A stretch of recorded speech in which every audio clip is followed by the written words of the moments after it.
नमस्कार, बहुत स्वागत है आपका सुबह 9 बजे की इस खास बुलेटिन में। मैं हूं आपके साथ अवंतिका श्रीवास्तव। रुक करेंगे आज की तमाम बड़ी खबरों का और सबसे पहले राजधानी भोपाल से एक बड़ी जानकारी। सीएम शिवराज सिंह चौहान आज केवट जयंती मनाने वाले हैं। मुख्यमंत्री निवास पर एक भव्य कार्यक्रम का आयोजन किया जा रहा है। मत्स्य उत्पादकों से सीएम शिवराज सिंह चौहान सीधे संवाद करेंगे। केवट समुदाय के करीब 2000 प्रतिनिधियों से संवाद आज मुख्यमंत्री करने वाले हैं। मत्स्य पालन को बढ़ावा देने के लिए राज्य सरकार के प्रयासों पर चर्चा होगी और कैसे उनके विकास के लिए आगे काम किया जा सकता है। मध्य प्रदेश सरकार के समन्वय के साथ कैसे मत्स्य पालन को बढ़ावा दिया जा सकता है, इन तमाम विषयों को लेकर आज मुख्यमंत्री की तरफ से बात रखी जाएगी। और वहीं दूसरी तरफ मिशन 2023 को लेकर मजबूती ढूंढने में कांग्रेस जुटी हुई है। आज मांझी समाज का भी सम्मेलन कांग्रेस की तरफ से आयोजित किया जा रहा है। पीसीसी प्रदेश ऑफिस में ही मांझी समाज का सम्मेलन आयोजित किया जा रहा है। पीसीसी चीफ कमलनाथ सम्मेलन में शामिल होंगे। मांझी समाज के लोग कमलनाथ के सामने अपनी मांगे भी रखेंगे और मांगों को लेकर कमलनाथ से चर्चा करेंगे। चुनावी साल में लगातार अलग अलग समाजों का सम्मेलन कांग्रेस करवा रही है। 2023 में हर वर्ग को एक साथ साधने की कोशिश में कांग्रेस जुटी हुई। मजबूती मिल सके संगठन को, ये कवायद भी साथ ही साथ हर वर्ग के साथ संवाद स्थापित हो सके, कांग्रेस की तरफ से एक कोशिश। और भोपाल से अगली बड़ी खबर, अनुसूचित जाति बहुल सभी 35 आरक्षित विधानसभा क्षेत्रों में बीजेपी सम्मेलन कराने जा रही है। अनुसूचित जाति मोर्चा आज से सम्मेलन की शुरुआत करेगा। केंद्र और राज्य सरकारों द्वारा अनुसूचित जाति वर्ग के लिए जो योजनाएं चलाई जा रही हैं, उनका क्रियान्वयन किस तरह से चल रहा है, इस पर भी समीक्षा और इन्हीं योजनाओं का मंडल और बूथ स्तर पर प्रचार प्रसार भी होगा। विधानसभा चुनाव से पहले वोट बैंक पर बीजेपी फोकस करती है।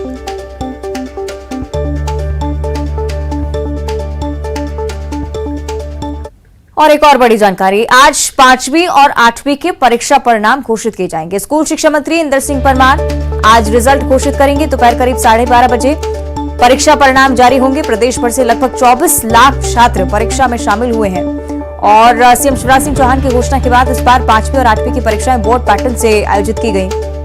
आज 5वीं और 8वीं के विद्यार्थियों के लिए खास दिन 12:30 बजे का समय, जब स्कूल शिक्षा मंत्री इंदर सिंह परमार की तरफ से बोर्ड के नतीजे जारी किए जाने वाले हैं। ऐसा पहली बार हो रहा है जब मुख्यमंत्री शिवराज सिंह चौहान की घोषणा किए जाने के बाद बोर्ड के पैटर्न पर परीक्षा ली गई 5वीं और 8वीं कक्षा के विद्यार्थियों की। और अब रिजल्ट बोर्ड का सामने आएगा 12:30 बजे।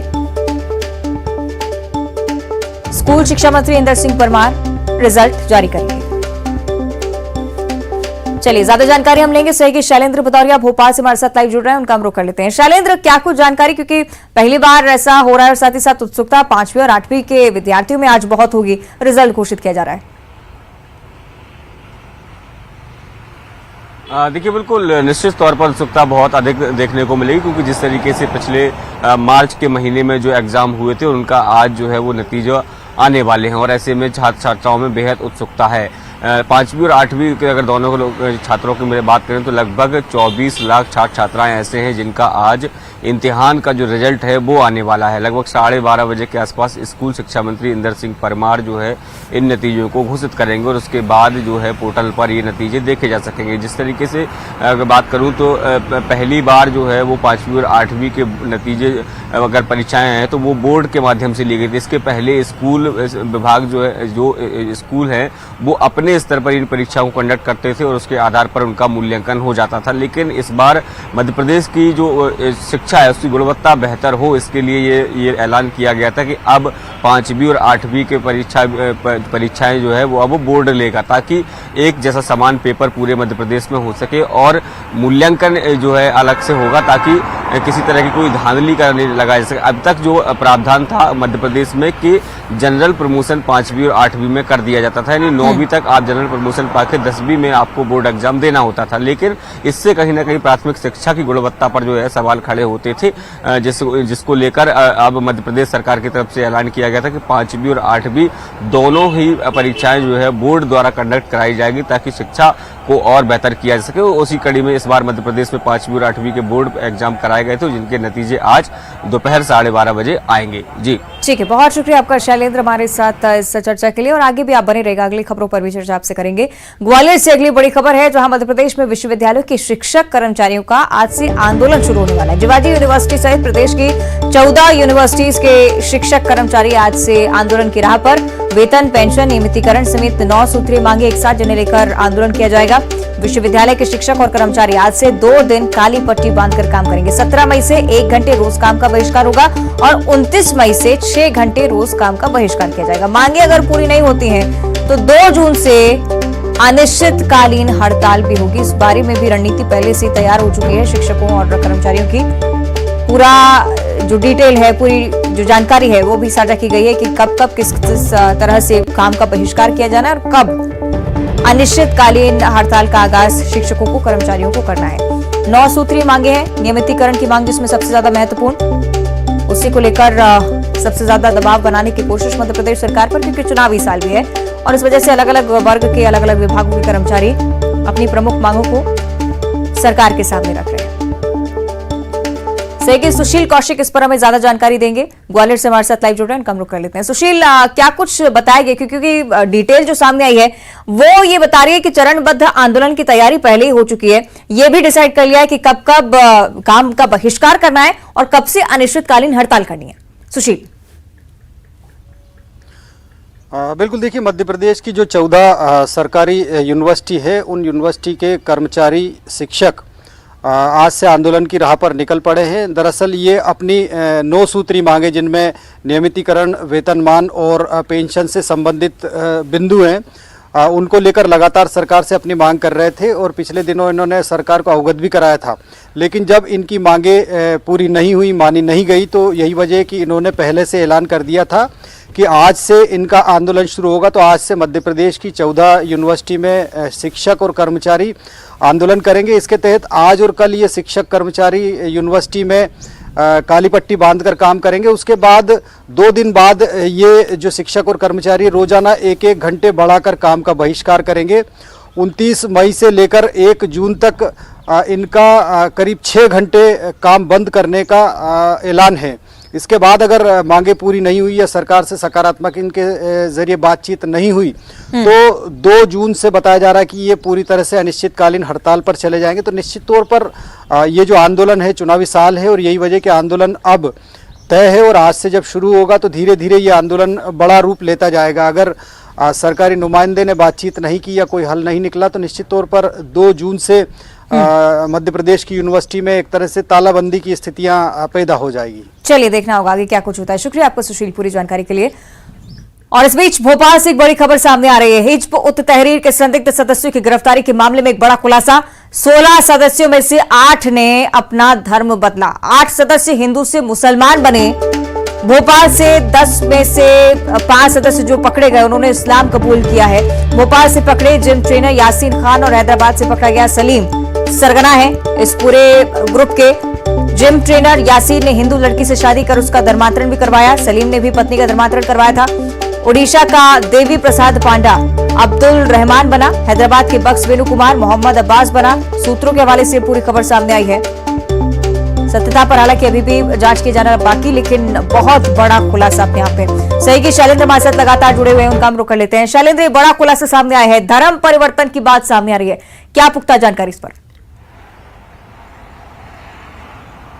देखिए, बिल्कुल अभी जो जानकारी आ रही है उसके अनुसार ये है कि जो 16 लोग गिरफ्तार अलग अलग इलाकों से किए गए थे, उनमें से 8 लोगों ने धर्मांतरण किया था। नहीं, वो हिंदू थे और हिंदू से वो मुसलमान बने थे। उसमें लड़कियां भी शामिल हैं, जिन लोगों से जो लव जिहाद करके उनके साथ विवाह किया गया, ऐसी लड़कियां भी शामिल हैं। और कुछ युवक भी हैं जो पहले हिंदू धर्म के थे लेकिन बाद में उन्होंने जो है मुस्लिम धर्म को अपनाया है। तो ये खुलासे जो है वो लगातार होते चले जा रहे हैं। जिस तरीके से जांच एजेंसियां लगातार इनसे पूछताछ कर रही हैं, इनसे जुड़े जो तार हैं उनको खंगाला जा रहा है। और जिस तरीके से खुद कल मध्य प्रदेश के मुख्यमंत्री शिवराज सिंह चौहान ने कहा कि जो मंसूबे इन लोगों के हैं वो मध्य प्रदेश में कामयाब नहीं होने देंगे। जांच एजेंसियां लगातार ऐसे लोगों पर कार्रवाई कर रही है, क्योंकि लगातार ये देखने में आया था कि राजधानी भोपाल और छिंदवाड़ा से जो युवक गिरफ्तार किए गए थे उनमें कई बड़े खुलासे हो रहे हैं कि कई युवक जो है वो मध्य प्रदेश के रहने वाले थे, जो दूसरे राज्यों में नौकरी किया करते थे या फिर दूसरे अन्य पेशों में थे, और उन लोगों को कहीं ना कहीं उनका ब्रेन वॉश करके उनको धर्म परिवर्तन कराया गया, उनको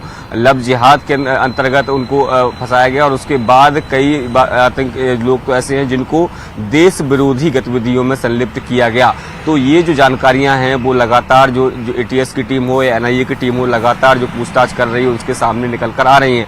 अब जो है जांच एजेंसियां और सख्ती से पूछताछ करने में जुटी हुई है कि आखिर इन लोगों के तार कहां से जुड़े हुए हैं। उसको लेकर भी मध्य प्रदेश के अलग अलग हिस्सों में जांच एजेंसियां अपने मुखबिर तंत्र को सक्रिय किए हुए हैं और जो भी इनपुट्स मिल रहे हैं उसके आधार पर कार्रवाई की जा रही है। लेकिन ये अपने आप में बड़ा खुलासा है कि अब तक हम ये देखने में आता था कि जो लड़कियां हैं उनको लव जिहाद का शिकार बना के उनका धर्म परिवर्तन कराया जाता है, लेकिन अब ये भी देखने में आ रहा है, जिस बात की तरफ अंदेशा कुछ दिन पहले जो भोपाल सांसद है साध्वी प्रज्ञा सिंह, उन्होंने भी कहा था कि कई युवकों को लालच देकर या फिर दूसरे तरह के प्रलोभन के बाद उनको हिंदू धर्म से मुस्लिम धर्म अपनाया जा रहा है, और इसके साथ ही न केवल अपनाया जा रहा बल्कि उनको देश विरोधी गतिविधियों में की तरफ भी आगे बढ़ाया जा रहा है। उनका प्रयोग जो है वो आतंकी के तौर पर किया जा रहा है। तो जो आशंकाएं थी वो धीरे धीरे करके उनका खुलासा हो रहा है। हालांकि एटीएस और एनआईए लगातार जो है वो इस मामले को जांच में जुटी हुई है। जी, जरूरत अब सख्त कार्रवाई की भी। शैलेंद्र, बहुत शुक्रिया आपका इस जानकारी के लिए। आगे बढ़ते हैं, भोपाल से ही अगली बड़ी खबर। मध्य प्रदेश के मौसम को लेकर ये जानकारी। मिजाज लगातार बदलता हुआ मौसम का पश्चिमी विक्षोभ के असर के खत्म होते ही सूरज के तेवर बदल गए हैं। मध्य प्रदेश में अब तेज गर्मी का प्रकोप शुरू हो चुका है। खरगोन सबसे गर्म शहर, जहां तापमान 44.8 डिग्री दर्ज किया गया है। 20 मई तक इसी तरह के मौसम बने रहने की संभावना जाहिर की गई है। तो ये बड़ी जानकारी मध्य प्रदेश के मौसम को लेकर, जो बारिश की वजह से राहत मिल रही थी गर्मी से, उसका दौर अब खत्म हो चुका है और अब ये भीषण चिलचिलाती गर्मी, इसका प्रकोप बढ़ता हुआ 20 मई तक राहत के कोई आसार नहीं। जून का महीना भी हो सकता है कि इसी तरह से चिलचिलाती गर्मी से परेशान करे। सहयोगी आशुतोष पुरोहित से इस पर हम ज्यादा जानकारी देंगे। सहयोगी खरगोन से हमारे साथ जुड़ रहे हैं। आशुतोष, इस पर हम जानकारी चाहेंगे क्योंकि खरगोन का नाम लगातार लिया जा रहा है क्योंकि सबसे गर्म शहर फिलहाल दर्ज किया गया है। आगे के लिए क्या कुछ संभावनाएं?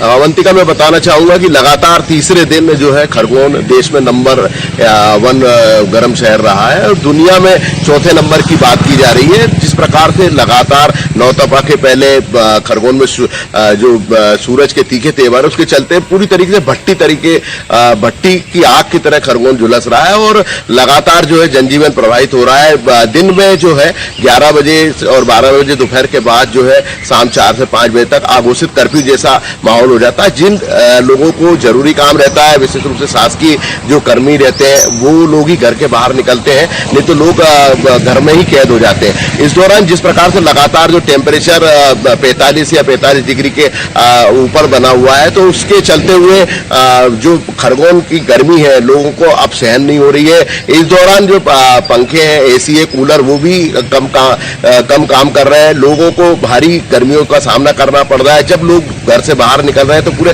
प्रोटेक्शन के साथ अपने कपड़ा मुंह पे बांध के उसके बाद ही घर से बाहर निकलते हैं और भीषण गर्मी का लगातार दौर जारी है। अवंतिका, मैं बताना चाहूंगा कि शनिवार को यहाँ पर तापमान 46 डिग्री रहा था, जो राजस्थान के जैसलमेर शहर के बराबर था और दुनिया के 4 जो शहर तापमान वाले थे उनके बराबर था। और आज जो है आज भी लगातार तीसरे दिन जो है खरगोन देश के नंबर 1 शहर गर्म बना हुआ है और लगातार लोग परेशान हो रहे हैं। लू के थपेड़े चल रहे हैं, गर्म हवा चल रही है। इस दौरान डॉक्टर लोग भी लोगों को सलाह दे रहे हैं कि वो घर के बाहर ही रहे और घर निकले तो अधिक से अधिक पेय पदार्थ। ठीक है, चलिए देखना होगा आगे क्या संभावना होती है। बहुत शुक्रिया आपका आशुतोष।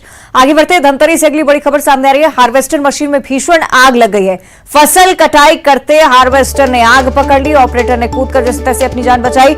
मौके की स्थिति आप देखिए, हाई टेंशन तार के संपर्क में आने की वजह से आग लगी।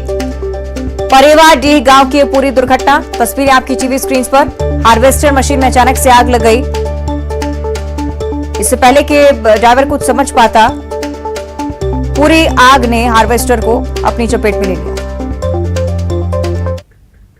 और अब टीकमगढ़ से अगली बड़ी खबर मिल रही है, जहां रेप पीड़ित बच्ची मेडिकल जांच के लिए परेशान हुई है। नाबालिग रेप पीड़िता को जतारा से टीकमगढ़ 50 किलोमीटर दूरी के चक्कर काटने पड़े और रात में नाबालिग बच्ची को चक्कर लगाने पड़े। शासकीय कार्य में लापरवाही करने पर कलेक्टर ने दोनों डॉक्टर्स को नोटिस दे दिया है।